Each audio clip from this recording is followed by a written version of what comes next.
From my vantage point as President of the Republic, from the focus point as head of government, from the enviable position of a husband, a father, and a grandfather, I know that there is a general sense of anxiety in our nation at the moment. The Ghanaian people are anxious about the economy, the cost of living, income levels, jobs for young people, and even about issues on which we all thought we had achieved a national consensus. When some amongst us are raising questions about the certainties on which we are building the state, it is not surprising that worries about the stability of the government would become cause for heightened tension in the nation. Mr. Speaker, 2 years ago to the day, we were in the midst of a lockdown in the main metropolitan centers of our country. We were truly in the midst of the unknown. It took a while before it even got a name, but a pandemic it was. And the only certainty about it was that nobody knew very much about it. The scientists, the health experts, and the World Health Organization were all united in their view that the virus would cause a lot of devastation. The measures that have been announced by the Minister for Finance are meant to demonstrate that we are aware that we are in difficult times and we are addressing the situation. The belt-tightening measures being set for members of the executive have been elaborated within this context. And I'm hoping that you're going to join us in this undertaking. This government remains alive to its responsibilities to the Ghanaian people. The difficulties of the time notwithstanding, we intend to continue to grow this economy and bring prosperity. That will only happen when we continue to invest in the future. The passage of the Right to Information Act, the Witness Protection Act, the amendment of the Criminal Offences Act, and other laws have enhanced significantly the capacity of the state in the fight against corruption. It is also an undeniable fact that budgetary allocations for institutions actively engaged in public sector accountability, that is the Office of the Auditor General, the Judiciary, Parliament, and the Ghana Police Service, have witnessed significant increases since I assumed office in 2017. Furthermore, we now have a new special prosecutor who appears to have all the wherewithal necessary to exercise vigorously the prerogatives of his office. This pandemic exposed other shortcomings of our country, which have undoubtedly contributed to the anxieties that have befallen the nation. Agenda 111 was born out of this necessity to address some of these shortcomings. At the normal rate of growth, we're not likely to make up the deficit in our health facilities infrastructure for a very long time. Hence the need for a special dedicated program of infrastructural development. We are undertaking the construction of 101 entities, which comprise standard 100-bed district hospitals for 101 districts without hospitals, with accommodation for doctors and nurses. 6 new regional hospitals for each of the 6 new regions. The rehabilitation of the Afia Nkwanta Hospital in the Western region. 1 new regional hospital for the Western region. And 3 psychiatric hospitals for each of the 3 zones of the country, that is North, middle, and coastal. It is an ambitious project which must and will be done, and which will create some 33,900 jobs for construction workers, and on completion, some 34,300 jobs for health workers. Mr. Speaker, I have to report, like all major construction projects, it is evident that the initial schedule we gave for the completion of Agenda 111 was overly ambitious. Identifying suitable sites around the country, for example, has turned out to be even more problematic than had been anticipated. I am now able to say that a great deal of the preparatory work has now been completed, and work has started at 87 of the 111 sites. I've been assured that preliminary work on the remaining 24 sites is ongoing. We have every intention of seeing this project through to a successful end, which will enable me to commission all 111 hospitals before I leave office on 7th January 2025. Mr. Speaker, we have saved lives and fared much better than we had feared and the experts predicted.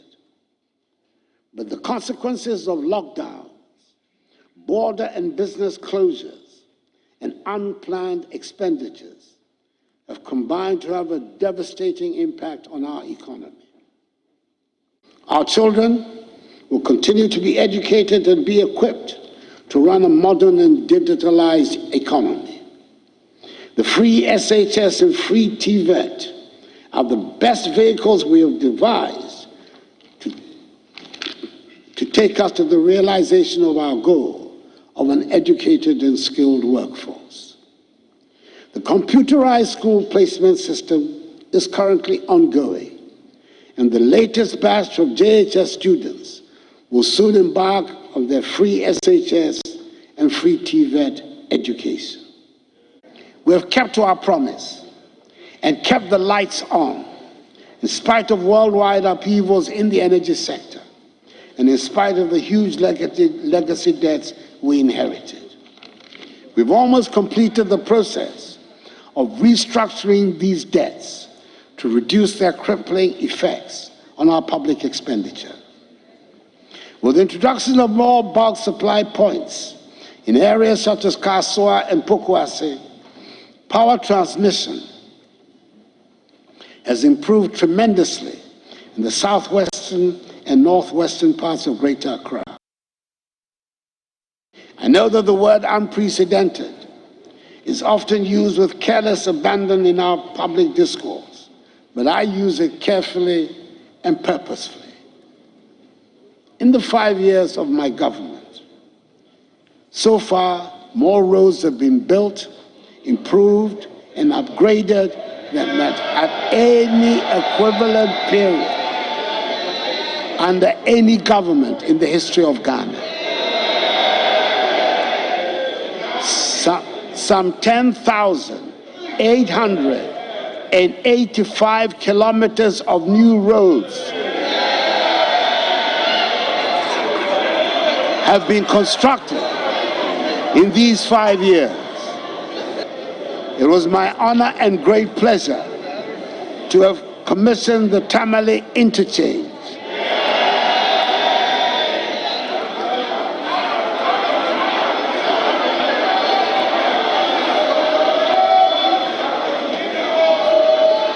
The first such interchange in the northern sector of our country, which the people of Tamale gladly celebrated. Very interesting. I've listened to that presentation about 3 times, and I observed a number of things. Nicely written statements, some very nice phrases that have been used in there, the way certain things have been described. But the question is, what's the value of this exercise. Let's start with you, Theo. Certainly, I mean, the optics. This is a 78-year-old president who is strong and still on his feet. He has a presence of mind. He's standing on his feet for this long and talking, and even the way he goes about making the presentation shows that he's strong. But question is, nice English and all. When I read like 2 years ago, it felt like we had fallen into a dark, malicious, and terrifying abyss. Like, good. Whoever is writing must be doing a good job, and we have known him to write for himself for a long time, but he cannot afford to be doing that anymore. What's the value of this? What were your takeaways? The minority says this does not reflect the reality of the state of the nation. You know, my friends in Jamestown will say big bluffo.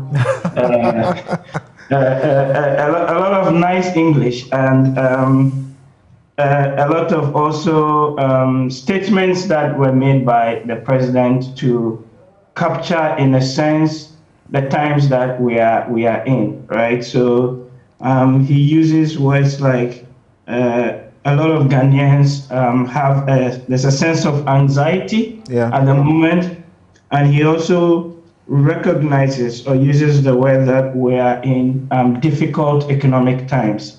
And in fact, the week before, the finance minister had also addressed the press and in fact stated pretty much the same things that the president did indicate. When he spoke about the living conditions, he says the bombs might be dropping on cities half a world away, but they are hitting our pockets here in Ghana.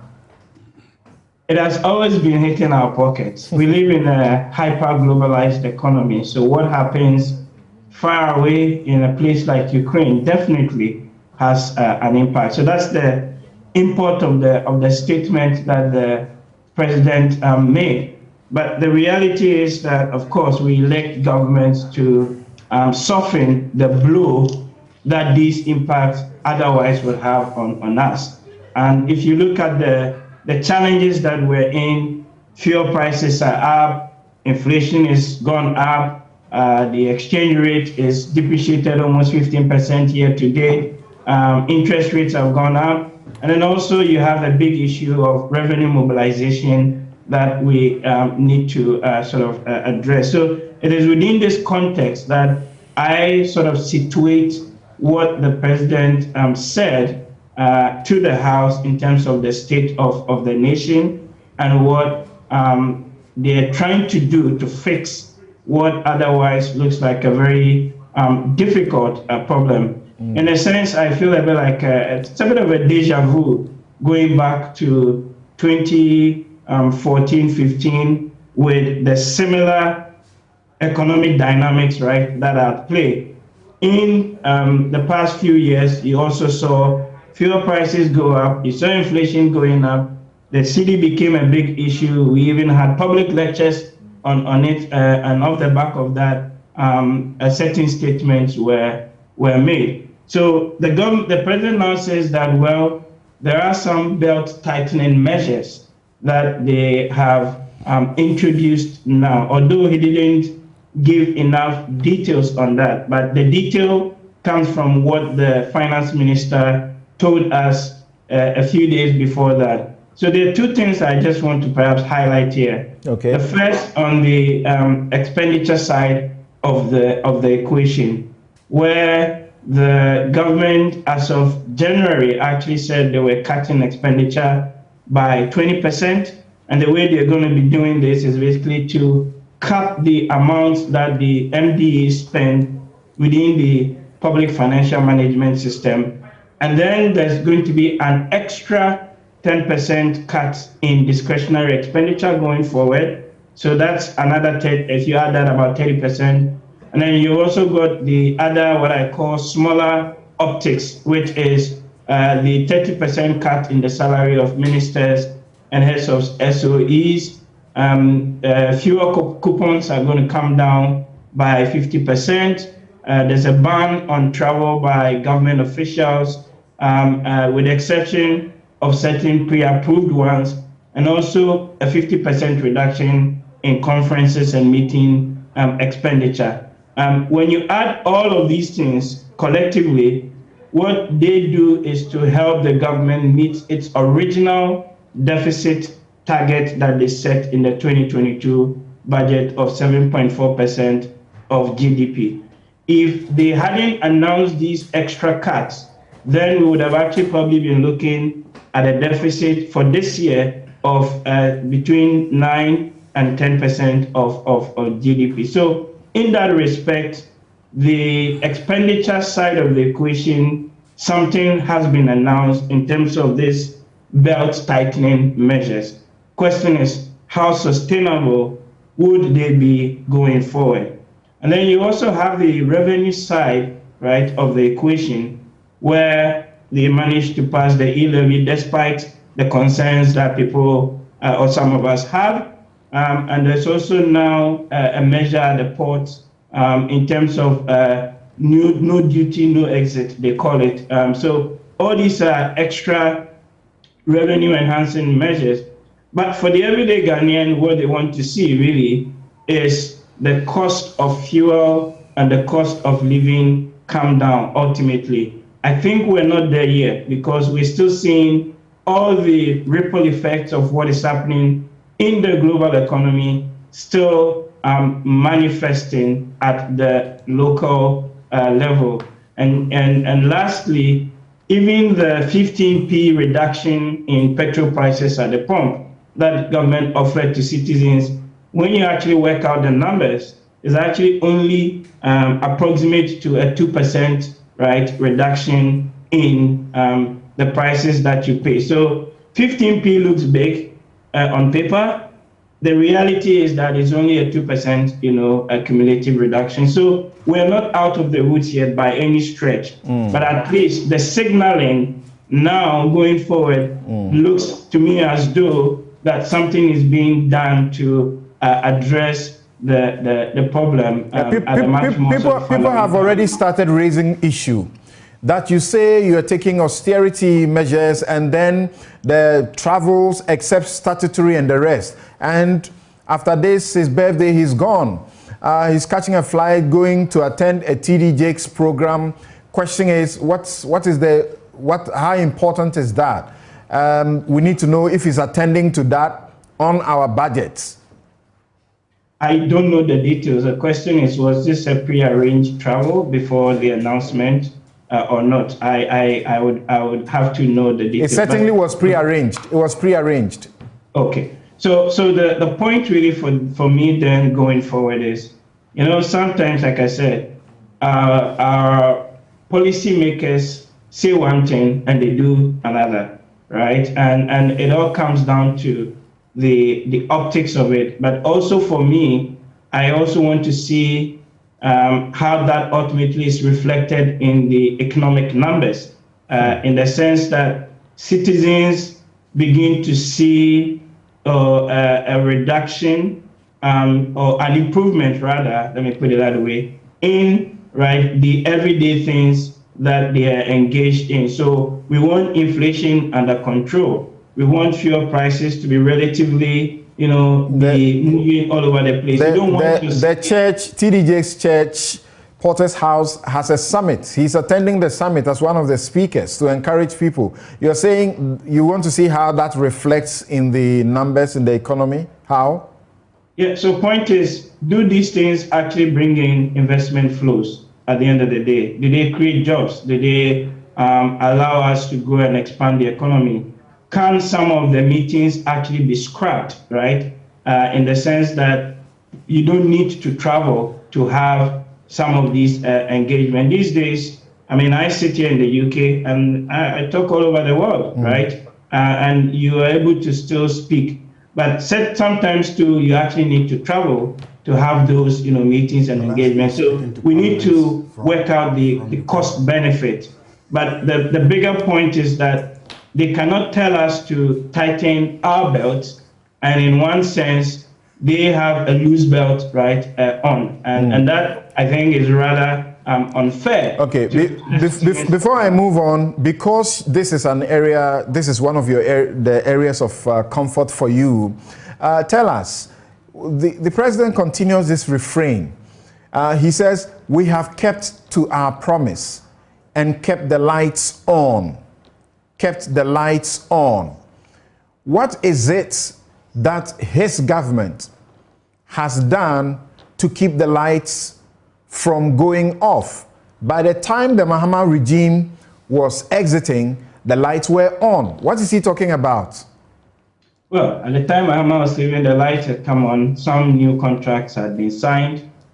What has been significant in the last perhaps 2-3 years is an attempt to renegotiate some of those contracts that were signed, which were costing the Treasury quite a lot of money in terms of the take or pay for both the power purchase agreement and then the gas sales supply agreement, as well. So to that extent, you can actually give them a bit of credit for renegotiating some of the terms of this agreement and even canceling some of the IPP contracts that we signed, which we don't need as a country for at least the next, 5 years in that respect. But the point really is that the light had already started coming on from about 2017 onwards. But that is the supply side of the equation. There's also the transmission and the distribution. And to the credit of the government, we've seen more investment going into the distribution end of the market with the various bulk supply points that you see, particularly in the southern corridor. Yeah, he spoke about Kaswa and Pokwase. Yeah, so that has improved the supply to the consumers, but it is not a supply in terms of new generation. The generation issue had been solved. The biggest issue we had or have currently is the one to do with the distribution, the ECG end of the energy value chain, and that's where you see. So my question is that is a statement accurate when he continues to say that he's kept his promise and kept the lights on because Dumso was over before he took over? Yes, but Dumso was a supply problem. What we're dealing with now is an intermittency issue in terms of the distribution networks. And I have argued that you need to solve all of the issues from within the entire value chain. So I think largely that statement reflects, right, what we have seen in terms of interventions over the period. Okay. Martin, let me have your take here. Which areas attract your attention? And I suppose that, Martin, you may be looking at questionings of good governance, judiciary, matters of corruption. When it comes to the issue of the corruption fight, for example, he refers to the passage of the Right to Information Act. That's a great one. The Witness Protection Act. Of course, we know that the Right to Information Act, and let's tell the politicians what are facts. At the turn of the elections, the Right to Information Act bill was ready for passage. The MPP sabotaged it so that they would come to power and pass it. It was cooked. He talks about the Witness Protection Act. He talks about the amendment to the Criminal Offences Act, and he says these and other laws have enhanced significantly the capacity of the state in the fight against corruption. He says a special prosecutor appears to have all the wherewithal necessary to exercise vigorously the prerogatives of his office. Special prosecutor spoke to us not long ago. He spoke about needing money. The amendment of the Criminal Offences Act, what's your understanding of which amendment has led to significantly enhance the capacity of the state to fight corruption? I don't understand that. Yeah, Samson. So as far as I'm aware, the amendment that comes closest is the one about recalibrating corruption now, okay, as a felony. But in actual fact, it's just a change of name because, hitherto, even though corruption was called the misdemeanor in the Act 29, that's the Criminal Offences Act, popularly called Criminal Code. Under Section 296 of the Act 30, the punishment was up to 25 years. You see, they made an amendment. Though you see misdemeanor in Act 29, the punishment for it in Act 30 was up to 25 years. So the subsequent amendment under His Excellency's regime to make it a felony really is just giving it a new name. But in practice, it was biting that much if only we had people who had been convicted. It was form and not substance. Excellent. Okay. Now there's a minimum of 12 years. Okay. I think, yes, that's the thing. So still, but something where it is that low-hanging fruits. So for me, really, that amendment doesn't carry us far. I would have expected that you and I, our favorite provision under, let's say, Article 286, Clause 4, the one that talks about unexplained wealth. Right. Something, that is the heart of the matter. That is the one we need to implement, unexplained wealth. Somebody comes into office and then overnight, he's building properties left, right, center. By the time he's leaving, he's amassed so much wealth. That is what we need to implement. That there will be a law to implement the 286 Clause 4. That at the time you are leaving office, you appear before Shraj, okay, automatically, and explain all your wealth. And I'm saying that in our history, when the Giage Commission sat, our history shows that people used to send evidence to the commission in the night. They go and push it under the doors. So the next morning, by the time the commissioners and staff came, they would find envelopes that contained evidence that Mr. X, upon becoming minister, built this house, bought this fresh car, Bugatti, Lamborghini, I mean, you name them. And so investigate. You remember that the last time I read something about this corruption fight, they said at least 8 out of 10 Ghanaians are scared of reporting corruption and other malfeasances against public officers. Something, let's pause a minute. Most of our population are scared of reporting. So the only method or a more viable way of fighting corruption is that have a standing committee, then the people can send evidence surreptitiously. You remember this case, Republic versus Apia.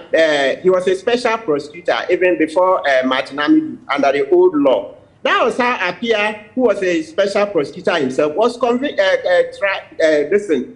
charged, tried, and convicted. Somebody found his bank accounts in England and all that, and took it. They went and slipped it under the doors. They found it at the offices of the commission that was set up. So for me, just passing new laws really by itself, we don't do much. How do we make it easy for Ghanaians to come up and give evidence? One. And then two, that automatic appearance before a commission to explain your wealth. Let's make it automatic. That's what was done practically to Kwame Nkrumah's appointees, the Giage Commission. Even apart from that, there was another commission where almost all the appointees, you see the volumes, everybody, they had to account for their properties. Now we don't do it. On the corruption, anti-corruption front, there's something he's been saying from since he took over, and you can't take that away from him, can you? He speaks about the Office of the Attorney General, the Auditor General, the Judiciary, Parliament, and the Ghana Police Service that have witnessed significant increase in their budgetary allocations since he assumed office in 2017. My only issue is, if you are giving the report of the state of the nation, is it to 2017? But that's something you can't take away from him, right? Yes, something. Yes, that's good. That one, yes, I doff my hat off for him. Yes, the increased budgetary allocation is good. It's good, especially when it comes to law enforcement. You know, when you interact with the police, prosecutors, and investigators, often transporting accused and suspects to court is such a huge problem. Okay, so with the increase in the number of cars that they've given them, we hope it will trickle down, because you still see police investigators taking accused persons in taxis and the rest to court. So it appears maybe IG at this level, maybe the cars that have been given, some have to trickle down. Sometimes you see the police vehicles, but you still see a lot of taxis too. So I doff my hat off to the president. Maybe we should do more, except that now we can't borrow more. So I really wonder where the money will come from. Well, you may be wrong, because we know that e-levy, it is intended to be used as a collateral to secure a loan, as the Roads Minister told us. Yes, Mama Yarga, the president spoke, and people recognize, I mean, except those his critics who criticize sometimes even without merit. They must criticize all the time, anything, anyhow. He showed that he understood what was going on, the cost of living for people, the absence of jobs, and the rest of them. He sought to empathize, or if you like, sympathize with people. And then he came to issues like roads. He spoke about the 75 kilometers of new roads that have been constructed in the 5 years that he has been president. That's a lot of things he's done. I mean, as part of the show of empathy, following day he flew out of the country and then went to the US, all at the expense of the state, to attend the church service effectively. We had known a month ago that he would go to TD Jakes' program. It's been advertised. TD Jakes has been speaking about it. Yes, and after that, he then committed to his country that he's going to cut costs. And as part of the cost-cutting measure, he's going to reduce travels of public officers. And I imagine that most public officers in this country travel to transact public business. But in his case, he is traveling not to conduct public business, but to satisfy TB Jakes, because this is not public business. When he gets to the UK and he's meeting the Prime Minister at number 10 Downing Street, that I think is public business. Maybe he will spend a day. So if he spend a day in Porter's house, and I hear he has 4 days. It is the rest of the 4 days he'll be working for us. It is the fact that he's paying plane tickets with a whole security apparatus and administrative machinery, because he always needs them around him to travel to the US before he then goes to the UK. The airfare is not the same. The hotel expenditure will not be the same, and their per diems and other things will not be the same. So clearly this is not an expression of empathy.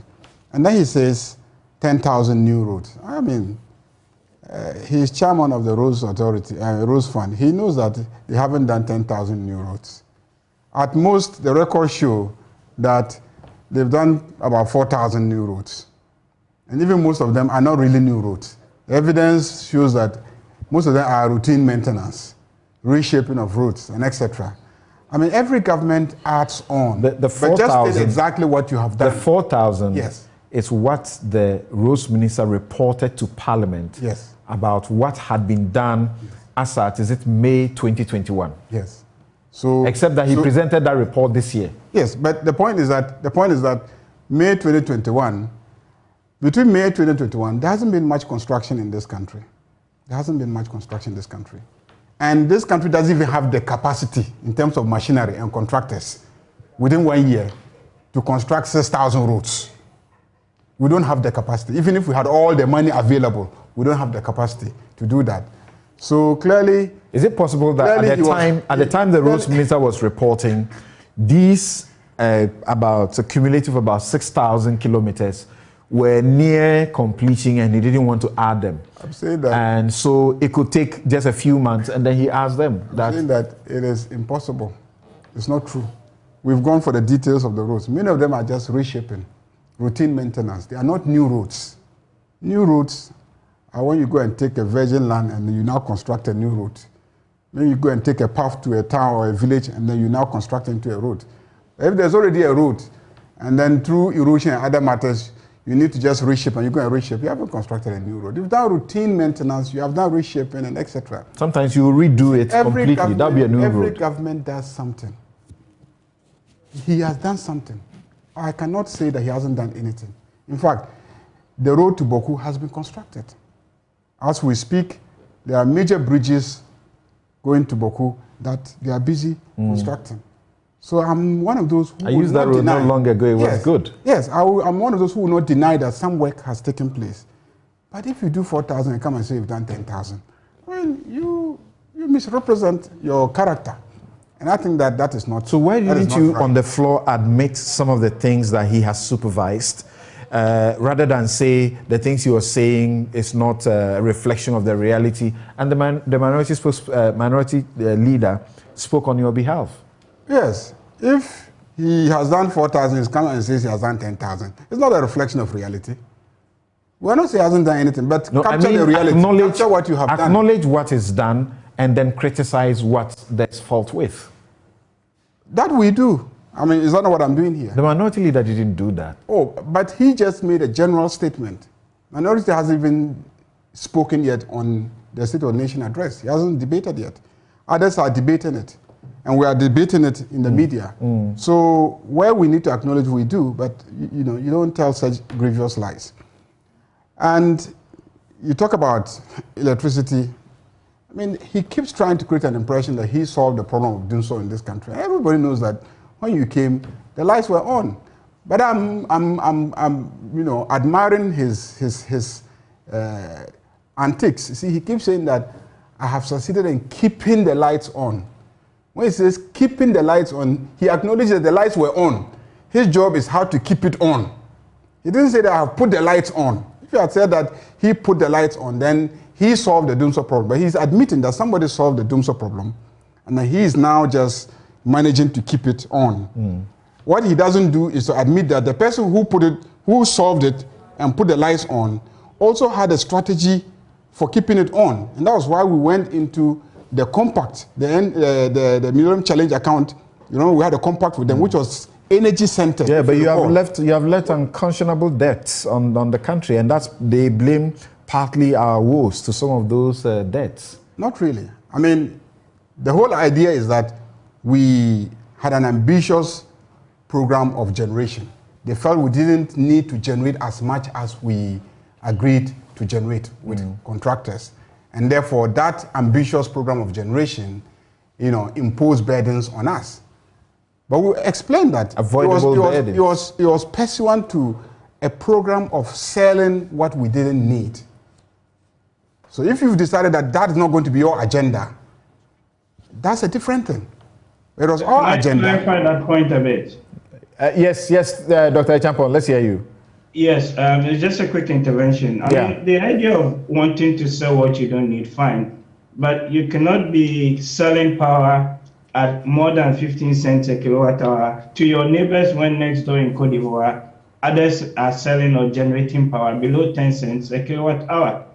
So I think that also needs to be put into context that, okay, we over procured power, which we didn't need, and that imposed a strain on the treasury. So I just wanted to clarify that point. Okay. Well, right. But it wasn't just that you were going to sell, but also we had an ambitious industrialization program, and so we assumed that within that period, you said that in the next 5 years we will not need it, but it means that in 5 years' time we will need it. So everybody and what the vision and the strategy was. But the point is that we had dealt with the Dumso issue, and we had a plan to deal with the ramifications of the policies and measures that we had put in place. Of course, he has to admit that cost of living is unbearable. I was hoping to see in the address a clear strategy to deal with the problem of youth unemployment, because that is a major challenge that we are confronted with in this country. You didn't hear at all, or you didn't hear enough? I use the word comprehensive strategy. Okay. I heard things about 1D1F, implementation and where it had reached. But clearly, we're all in this country. I am in Parliament, and I see the loan or what they call it, the tax exemptions for 1D, 1F. Many of them are existing factories. Many of them are existing factories. But yes. a dying factory revived, better than allowing it to die.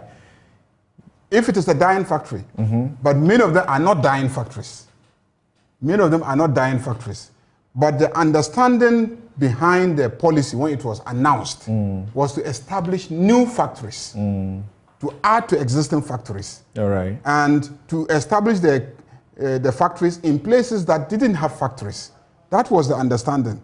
Not to now go and take existing factories and start also giving them the same incentives as you are giving to those that you are encouraging to establish in areas where ordinary people will not have. So he spoke factories. about. That's why it was one district, one factory. Which he spoke about the district. area of agriculture, and said that they were using new technology to attract more young people into agriculture, and he gave us numbers of how they are getting the youth into that. Then when it came to the one district, one factory, he also stated the fact that they are using a strategy that is bringing a lot of youth in it. He says that out of a total of 278 1D, 1F projects at various stages of implementation in all the 16 regions, 106 factories are currently operational, 148 are under construction, while 24 projects are at mobilization stages.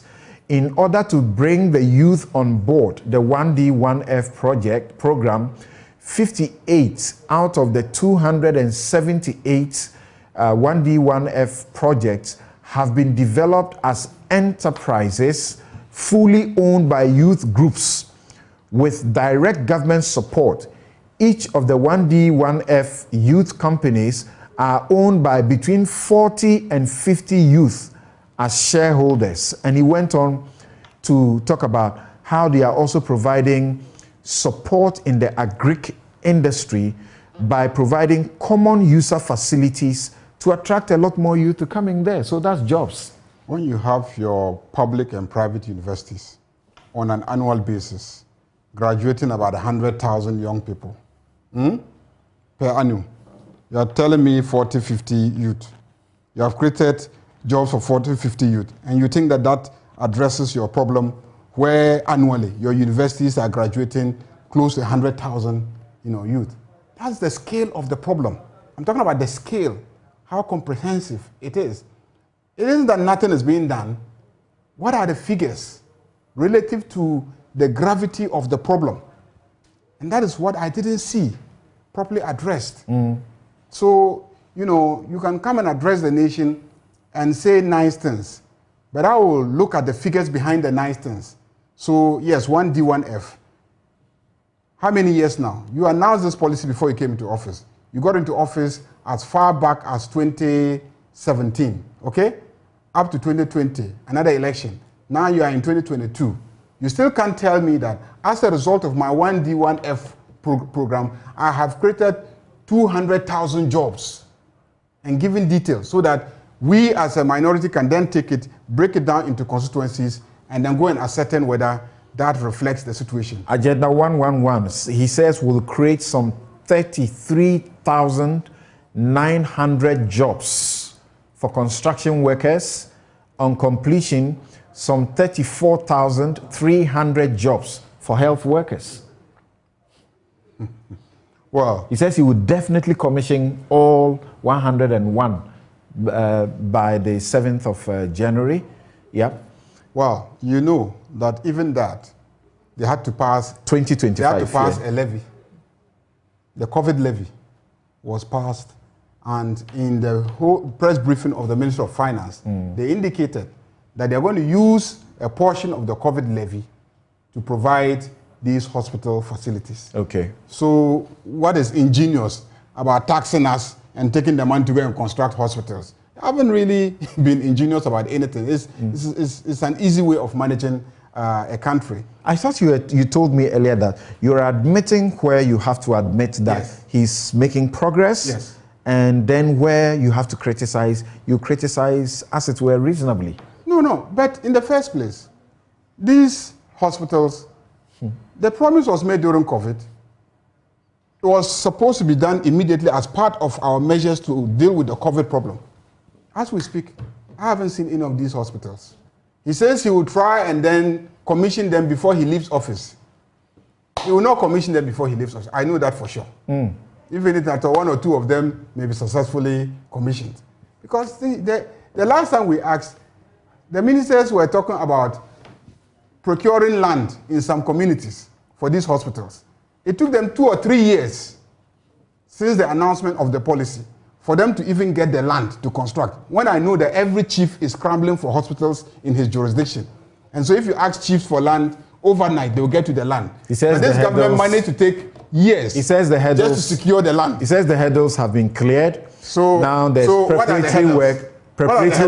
Preparatory works have been completed, and work has started on 87 of the 111. As we speak, every chief is eager to get a hospital in his jurisdiction. Okay. And will be eager to give the land overnight.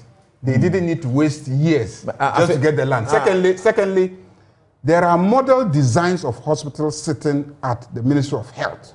Depending on how many bed hospitals they need, they just for this one they have the designs. For this one they have the design. Yes. So what are the things that are taking us? What do you say about the criticism that the regime, as in your government, quote unquote, is suffering over the state of the nation? Well, we are in a political space, and like you put it to Ayerga, it will be difficult for them as a party to see anything good in us. And understandably so, we are in a political competition, and they are looking forward to 2024. But you see, this is not an NDC MPP matter. It's an issue for Mother Ghana. And when you have done almost 11,000 kilometers of roads, that must be a fact. First, government says it has kept its promises it made. That is true.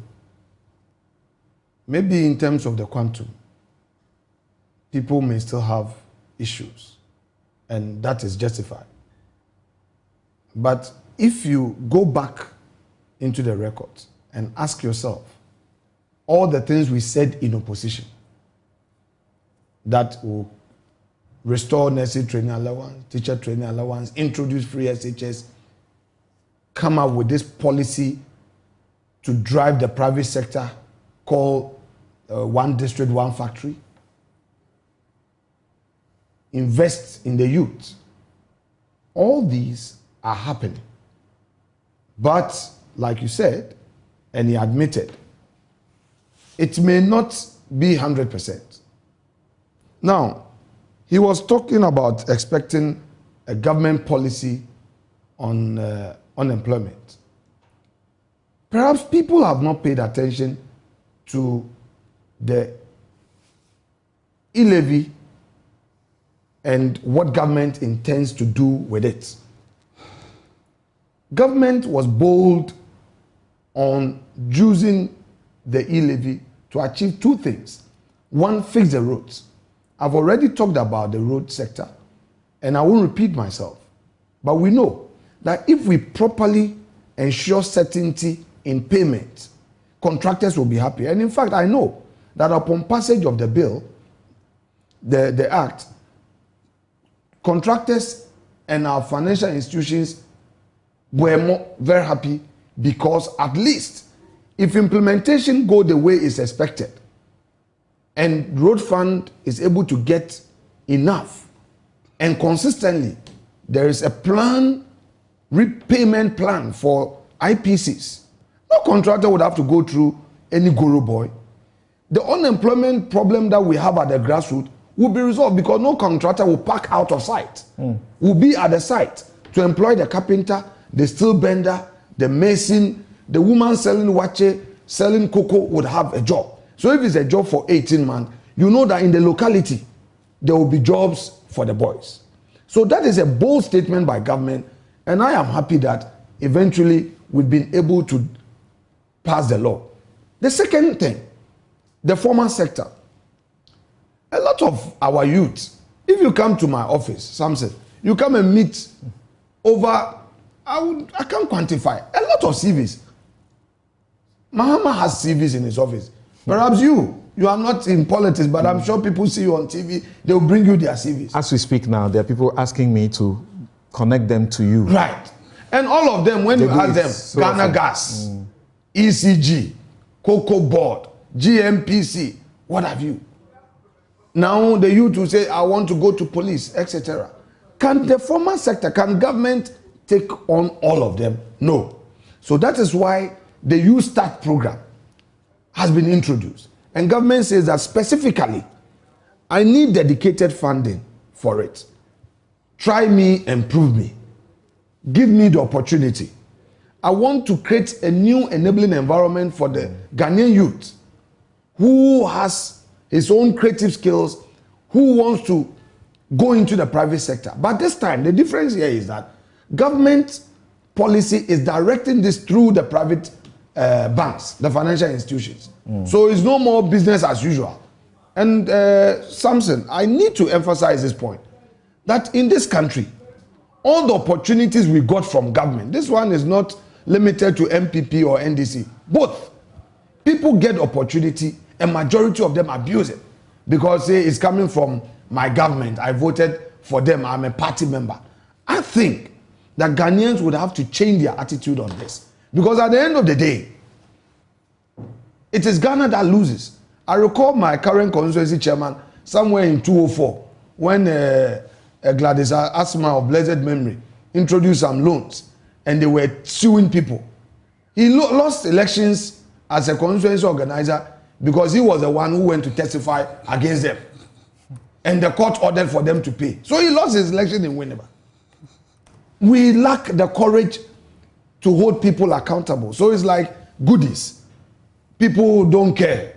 Though it is aimed at helping you to grow, get out of poverty. So I am happy that this Youth Start program is being properly directed where the private banks are going to be used as a channel and there's going to be mentorship program and all that. Okay. I would urge the Ghanaian youth who would benefit from this through the passage of the e-levy to take advantage to create jobs for others. Okay. Because really, really seriously, all this whole thing is about job creation. Let me take a break. I'll return for you to continue. Yes, sir. And that's a perfect note to take a break on. He says, try me and prove me. That sounds very scriptural, as in Malachi, where he says we should bring all the tithes into the storehouse of God, and then they'll provide the goodies. We'll take a break. That Right is back. Masonic. Okay, Masonic.